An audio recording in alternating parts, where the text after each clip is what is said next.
Bom dia! Está começando mais uma edição do programa 20 Minutos. O tema de hoje: Bolsonaro está forte ou fraco? O título do programa de hoje pode parecer estranho, mas se a gente pensar bem, é uma informação, uma análise muito relevante para nós tentarmos compreender o atual momento político do país. Por que é relevante? Porque isso determina, em certa medida, o rumo da ação das forças de oposição, em especial da oposição de esquerda. Uma coisa é se Bolsonaro estiver forte e ganhando força. Outra coisa é se Bolsonaro estiver fraco ou perdendo força. É fundamental entender este elemento do que a gente pode chamar de correlação de forças para que se possa raciocinar com bases bem realistas e objetivas sobre a conjuntura, sobre a situação política que o país está vivendo. Alguns elementos são importantes para a gente fazer essa análise. Alguns elementos são institucionais, outros elementos são sociais, e com isso nós poderemos entender com essa discussão tanto o cálculo político do Bolsonaro quanto as possibilidades da ação de esquerda, porque não existe outra possibilidade da intervenção política que não aquela, como dizia Lenin, que hoje faz 150 anos, que não a análise concreta da situação concreta. Política não se faz com base no desejo, não se faz com base na indignação, se faz fundamentalmente com base na análise da realidade. Vamos então tentar abordar alguns desses elementos que me parecem ser fundamentais para compreendermos este aspecto da conjuntura política do país. Bolsonaro, desde que tomou posse, em termos de pesquisa de opinião pública, vem perdendo força. Ele ganha as eleições com a soma dos seus votos duros, que chegam no primeiro turno a 45%, 47%, mais a adesão daqueles eleitores que não eram bolsonaristas, mas aderem ao voto a Bolsonaro para derrotar o Partido dos Trabalhadores e seu candidato Fernando Haddad. Portanto, Bolsonaro chega a 55% dos votos para ganhar as eleições, com adesão, na verdade, de 3 frações distintas do eleitorado. O núcleo duro do bolsonarismo, que equivalia mais ou menos a 1/4 a 1/3 do eleitorado, de 25% a 30% do eleitorado.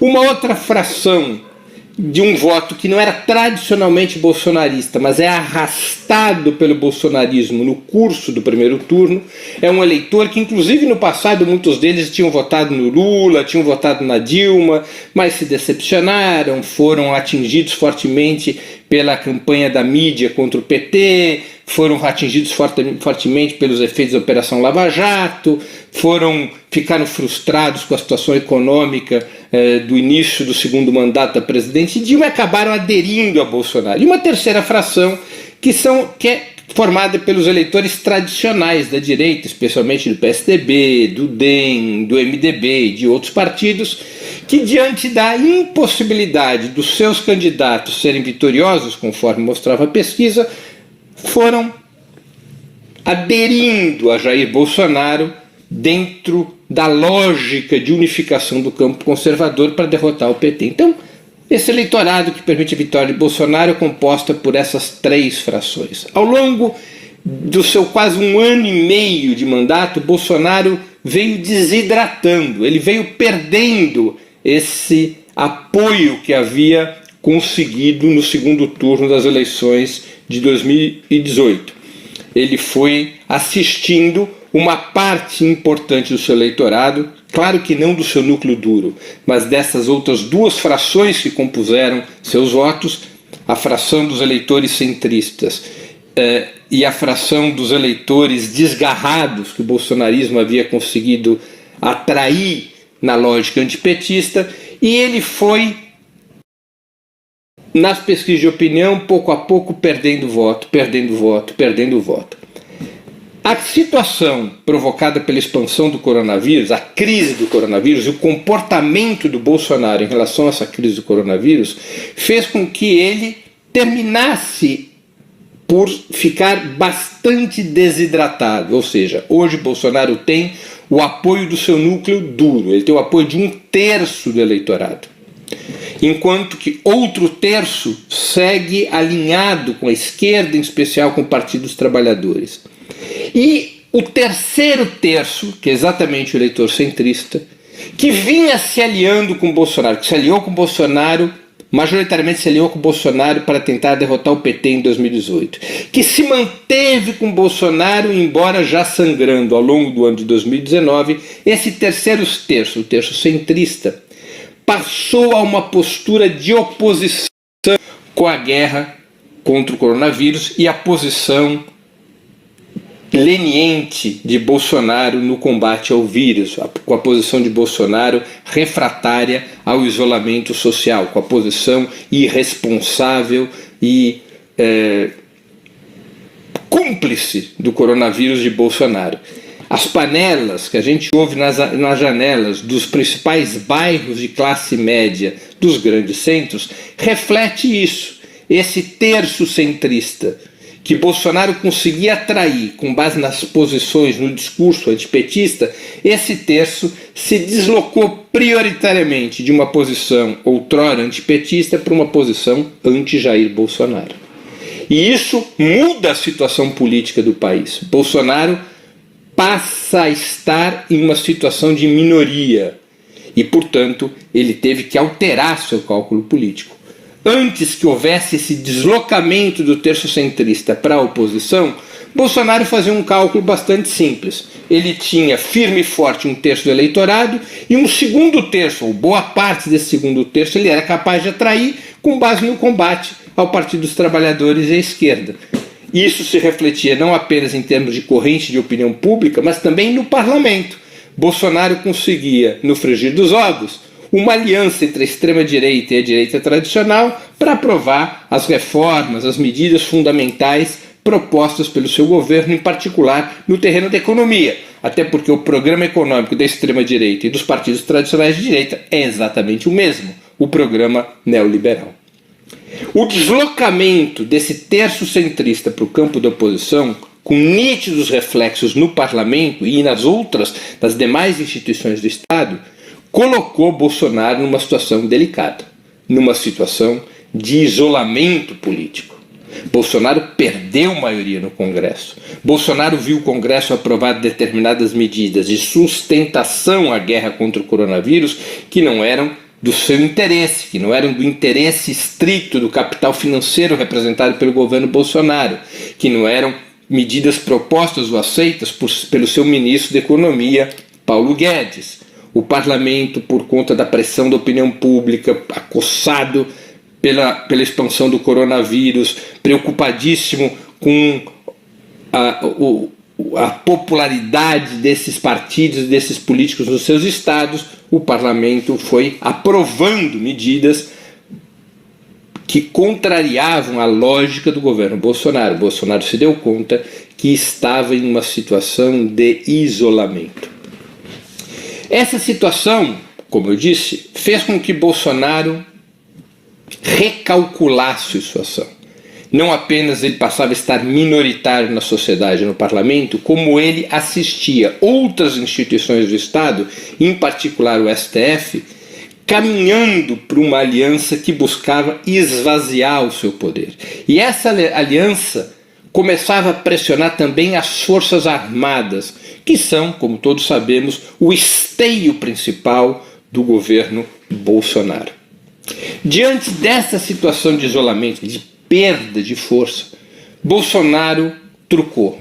Bolsonaro operou a partir de um cálculo político que muitos trataram de interpretar como loucura, como um presidente translocado, como um presidente que não sabia o que faz, dando um certo verniz psicológico ao que o Bolsonaro faz, o que nunca é um bom caminho. A política não deve ser explicada pela psicologia ou pela psiquiatria, até porque explicações de cunho psicológico ou psiquiátrico acabam por estabelecer um ar de inimputabilidade a quem toma determinadas decisões. Bolsonaro, embora tosco, precário, medíocre, nada tem de louco, nada tem de alienado. Ele opera ele e seu grupo, conforme cálculos políticos precisos, ainda que a aparência às vezes seja tresloucada. Especialmente eu estou me referindo às posições que Bolsonaro vem adotando em relação ao coronavírus. Qual foi a aposta de Bolsonaro? De que se ele conseguisse confrontar economia contra a saúde pública, assumindo um discurso de defesa das empresas e dos empregos, ele conseguiria, mais cedo ou mais tarde, tanto preservar o que para ele é fundamental, o apoio do terço do eleitorado que já está com ele, quanto ampliar para outros setores do eleitorado que o abandonaram, mas cujo desespero em relação à situação econômica e social poderia permitir sua reatração. Bolsonaro faz um cálculo que, no final das contas, a destruição econômica e social provocada pela estratégia do isolamento, pela quarentena, acabará sendo um fator de preocupação e tensão da sociedade maior do que o próprio coronavírus. Bolsonaro faz um cálculo de que a perda de emprego, o fechamento das empresas, o eventual alastramento da fome e da miséria no país terão mais peso na opinião pública do que as mortes provocadas pelo coronavírus. E ele trata de se apresentar como o campeão da defesa do emprego, das empresas e do funcionamento da economia. Com isso, defendendo os interesses dos setores econômicos que ele representa, especialmente do capital financeiro, e estabelecendo um discurso capaz de ter, num primeiro momento, o apoio de setores do empresariado, incluindo o pequeno e médio empresariado, que são com a corda no pescoço. E, num segundo momento, o apoio de setores da própria classe trabalhadora. Esse é o cálculo de Jair Bolsonaro. Não quer dizer que esse cálculo vai dar certo, mas essa é a sua aposta para romper o isolamento. Ele subestima, ele menospreza, ele avacalha com o combate ao coronavírus, estabelece um discurso cúmplice do coronavírus e acena fortemente para a defesa da economia. Claro, se as consequências dessa sua postura for um quadro de morticínio no país, ele estará arrebentado. Sobre ele recairá a responsabilidade de uma tragédia jamais vista no país. Se de alguma maneira as estratégias de quarentena derem resultado, aquelas estratégias estão sendo adotadas basicamente por governadores de estado e prefeitos, e o resultado for um resultado controlado, Bolsonaro poderá dizer, de forma hipócrita, de que ele tinha razão, de que não era necessário essas medidas tão duras sobre a economia, porque afinal de contas o coronavírus não era uma ameaça tão potente e que o caos, a desgraça provocada na economia poderia ter sido evitado se ele tivesse sido ouvido, e com isso ele pode tentar capitalizar a situação desesperadora do ponto de vista econômico e social para se fortalecer.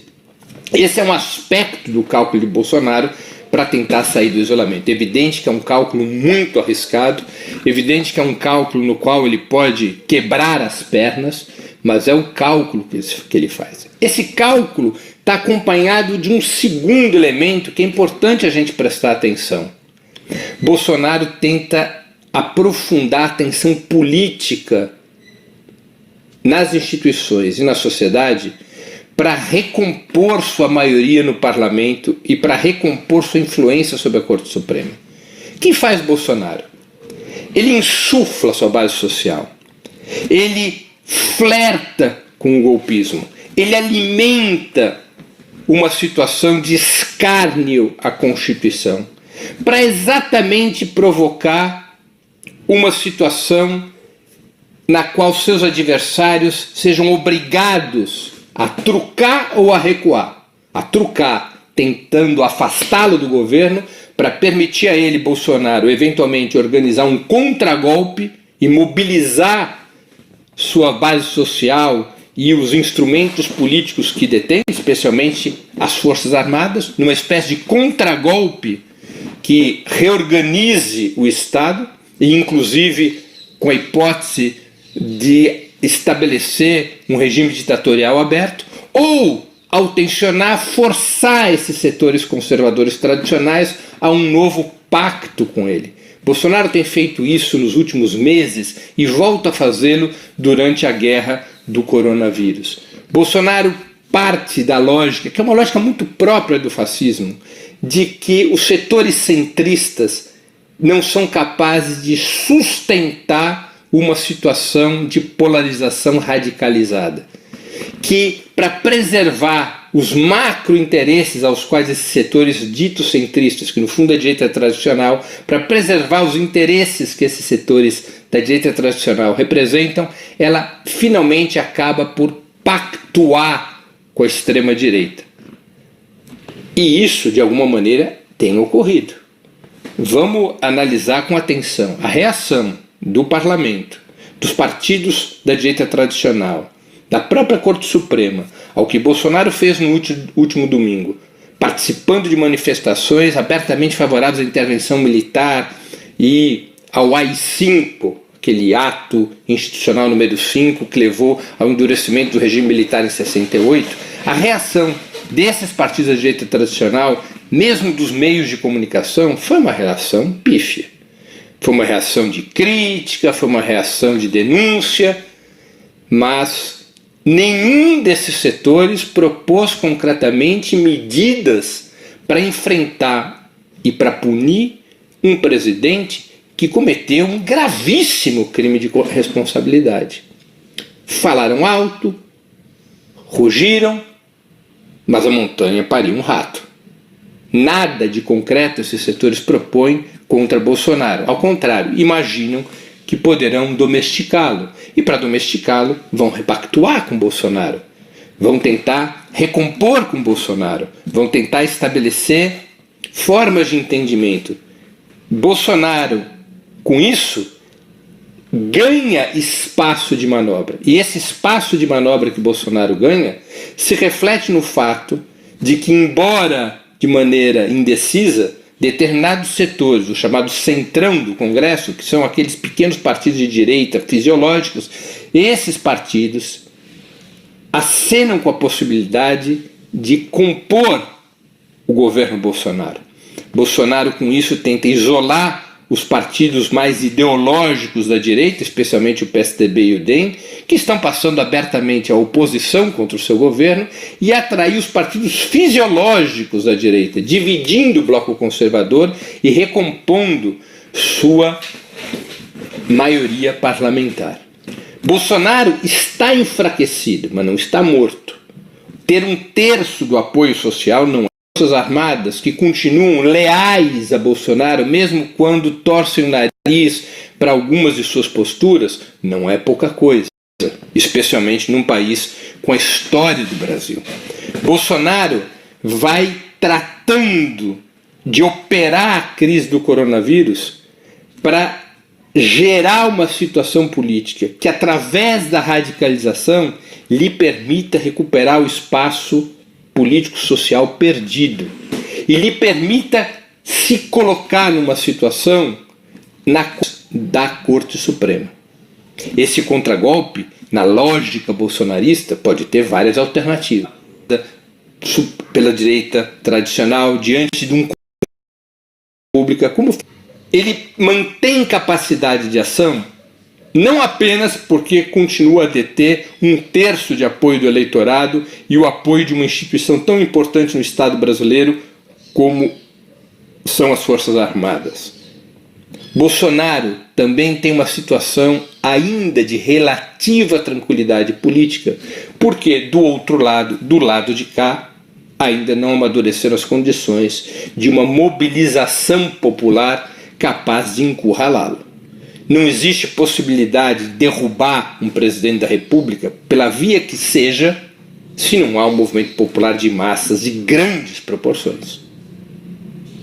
Claro, há uma condição objetiva que impede essa mobilização popular imediatamente, que é o próprio coronavírus. É o paradoxo da situação política que vive o país. Bolsonaro se desgasta por conta da sua estratégia leniente contra o coronavírus, a sua estratégia oportunista contra o coronavírus, mas o coronavírus é também por ser cúmplice do coronavírus e romper o isolamento social, e a própria esquerda convocar manifestações de massa, aglomerações de massa, que também violariam o isolamento social. Há esse elemento objetivo, mas além desse elemento objetivo, ainda não amadureceram as condições para que, ainda que não seja agora, ainda que seja no desfecho da guerra contra o coronavírus, existir um movimento popular de massas que encurrale o governo, sem o que não é possível derrubar um presidente da República, não é possível afastar um presidente da República por mais crimes que ele tenha cometido.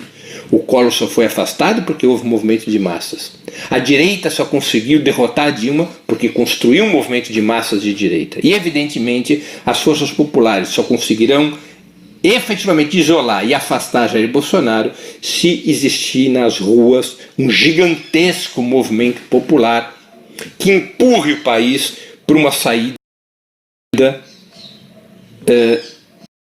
para a saída de Bolsonaro, para a saída do Mourão, para a saída do seu governo e para a antecipação de eleições presidenciais, de tal maneira que o país possa ter uma alternativa democrática. Sem a existência de um movimento popular dessa magnitude, é impensável transformar o enfraquecimento de Bolsonaro numa derrota política e transformar essa derrota política de Bolsonaro numa alternativa das forças progressistas através de novas eleições presidenciais ou de eventuais outros caminhos que permitam um governo que rompa com o neoliberalismo.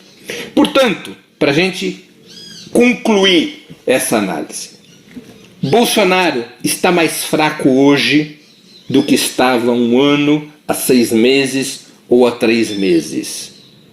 Sua tendência continua a ser de enfraquecimento, porque ele é identificado como um presidente irresponsável na guerra contra o coronavírus.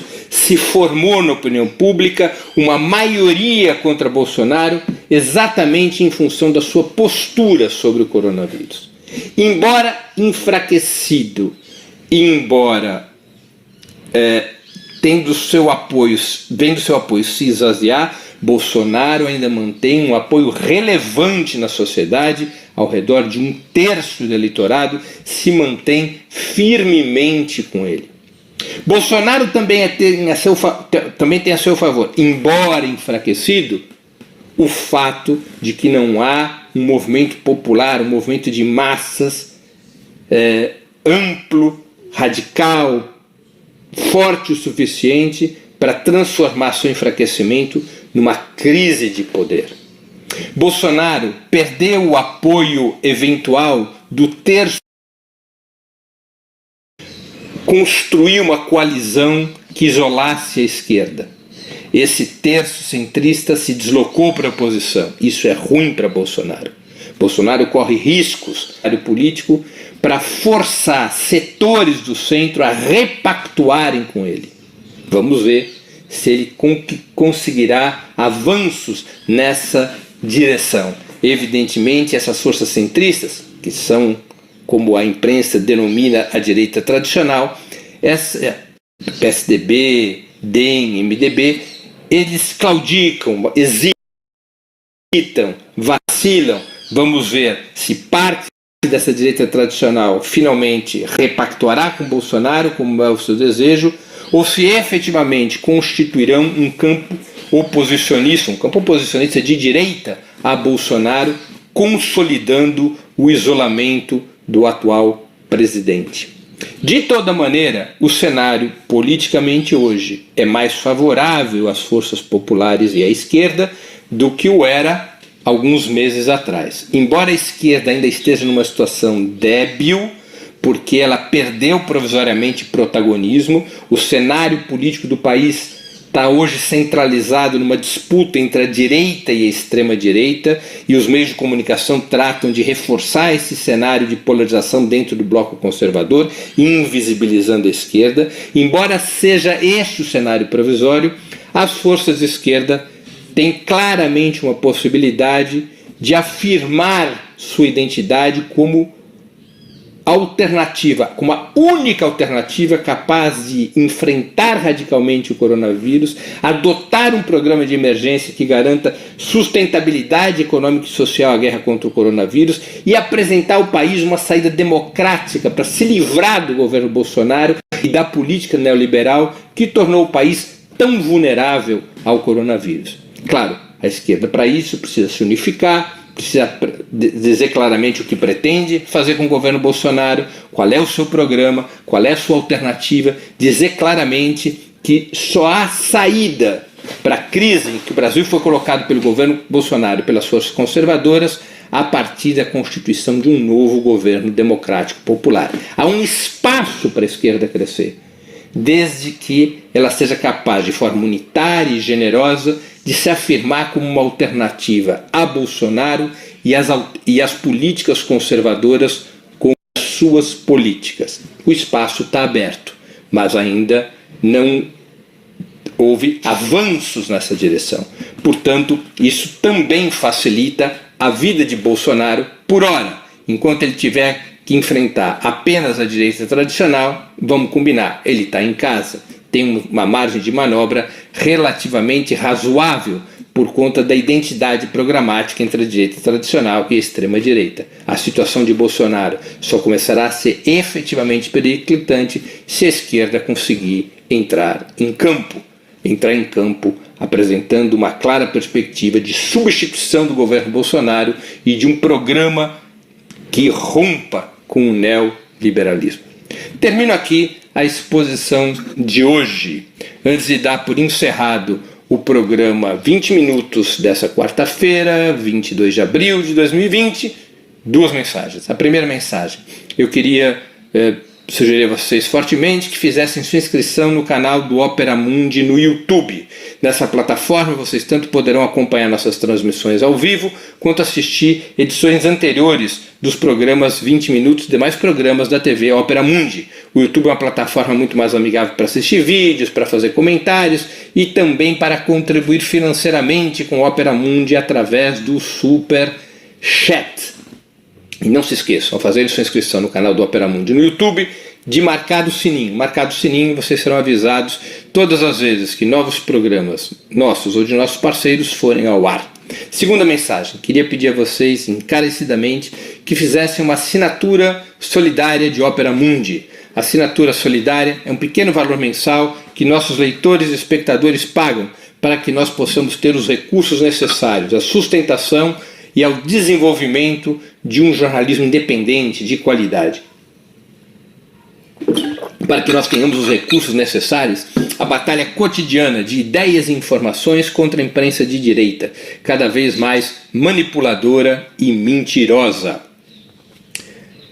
Vocês podem obter informações sobre a assinatura solidária e realizá-la imediatamente com um processo muito simples e prático no endereço www.operamundi.com.br/apoio. Vou repetir, www.operamundi.com.br/apoio. Façam agora mesmo uma assinatura solidária. A assinatura solidária é o instrumento principal de financiamento do Opera Mundi, especialmente nessa época de quarentena. A assinatura solidária, por sua própria natureza, é o instrumento que garante a independência de Opera Mundi frente ao poder econômico. Encerro assim o programa 20 Minutos de hoje, que teve como tema Bolsonaro está forte ou fraco. Nós voltaremos a nos ver na próxima sexta-feira, às 11 horas da manhã, com um novo programa 20 Minutos. Eu queria agradecer a audiência de hoje, a todos que nos acompanharam, quem gostou do programa, que o compartilhe, que o difunda, para poder aumentar o nosso alcance. E voltamos a nos ver então na próxima